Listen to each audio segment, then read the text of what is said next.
Hey you guys, what is up? My name is Ruby. If you are new here to my channel, I really hope that you choose to stick around, and if you're not new to my channel, thank you so much for tuning in today. Today we are doing a good old-fashioned tag video, but I really wanted to do this one because for those that don't know, I'm really all about kind of just being open and authentic here on this channel.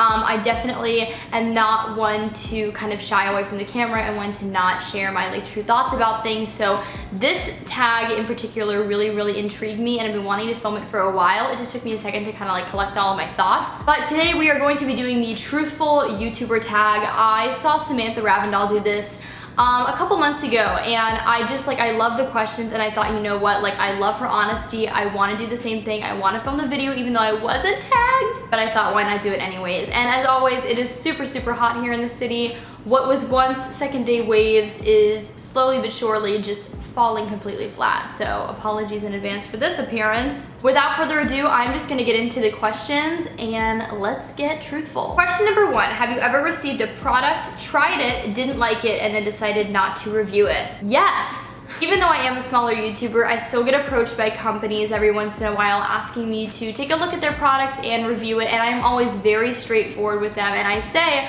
I am happy to accept anything, but if I am not 100% behind it and it's not something that I know that my viewers are gonna be 100% behind either, then I'm not showing it on my channel. For privacy's sake, I'm not gonna name names just because that's not necessary, but there have definitely been a couple companies who have sent me products, and I haven't been in love with them, and I've told them, you know, unfortunately, I just don't think I can see myself reviewing this on my channel. If you want me to return the product and send it back to you, let me know. And luckily, they've all been very understanding, and they understand where I am coming from as an influencer, but it's definitely happened a couple of times. Question number two, product you use alone but don't show or use online.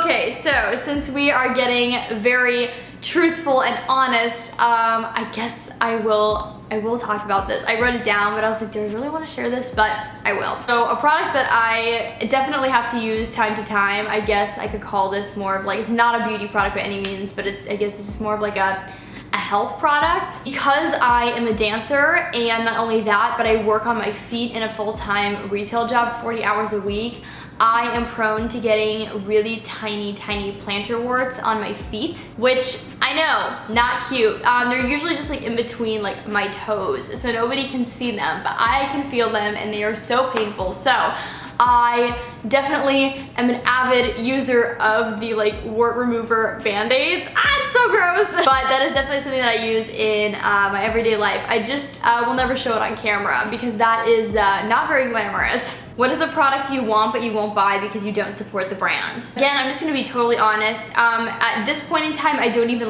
want this product anymore, but at the point that it first came out, I really did. And that is the Jaclyn Hill lipsticks. I know that the drama and controversy surrounding this has been alive and well for quite a while, but this was definitely a product that when it first came out, just like everybody else, I was super excited. I wanted to buy the whole collection and review it on my channel. And just after seeing everything surrounding that launch and all the controversy that's going on, and just Jaclyn's ability to not be totally forthcoming, I feel I can't support it right now. Do you have any blocked words? I think what this question means is do I have any blocked specific words that when they appear in a comment I won't keep in the comments on one of my videos? And that kind of goes along with the second question right after this, which is, do you delete comments? If so, why? I do delete some of my comments, and there are certain words that when they appear in my comment section are automatically deleted, and let me tell you why. The only comments that I remove are those with profanity or those that are just completely inappropriate and cross a line. I understand, and I take it extremely seriously that there are so many young viewers who still watch my videos to this day, and so I just don't want to be responsible for exposing them to comments with profanity or just extremely inappropriate comments in them. If it's just a B-level hate comment, honestly, I don't even care that much to remove it. But if it's something with extremely offensive language in it, or again, just an inappropriate subject matter, it goes away instantly. Do you block people? Again, the answer to this question is yes as well. If it's somebody who just video after video leaves super inappropriate comments on my video or just incredibly nasty ones, yeah, they're blocked. This is a space for positivity, and for people to kind of escape, and that is just not needed. Have you ever lied about a product to stay on good terms with the brand? Like I said earlier, I am a smaller YouTuber, so the larger brands in the cosmetic industry I obviously don't work with, but even though I don't and I show their products on my channel, I'm still very, very honest. I will never say that I like a product just because I think it's gonna keep me in good terms and good standing with a brand. I'm very honest here on my channel.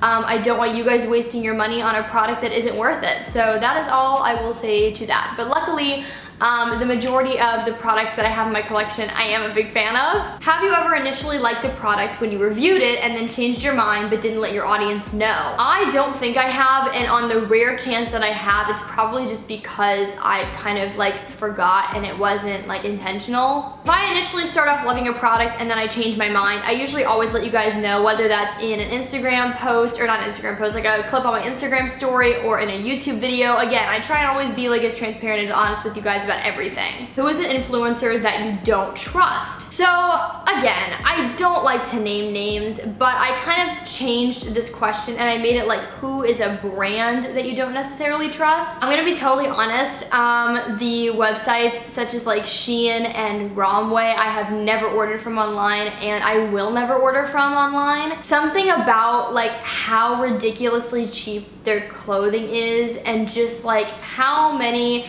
influencers they have that like say it's like a great brand when really like we all know it's probably really crappy quality. It just doesn't sit right with me. There are tons of online retailers that obviously like don't have brick and mortar stores that are fantastic, but I don't know, it's just something about those brands, and quite frankly, like if I was ever given the opportunity to work with either one of them, I would definitely turn it down. Who is the influencer that you trust the most? Okay, this is very, very easy. I kind of like picked my top 3, but there are so many more that I could just talk about. But Tati, obviously, Samantha Ravindal, and Jamie Page. I feel like they are just such genuine OG content creators, and I respect their opinion and I trust them 150%. Secret tips or product application you don't show while on camera. I feel like when it comes to my beauty routine, I kind of show you guys everything. The only thing that I don't think I typically include is like how I groom my eyebrows, just because like it takes such a long time.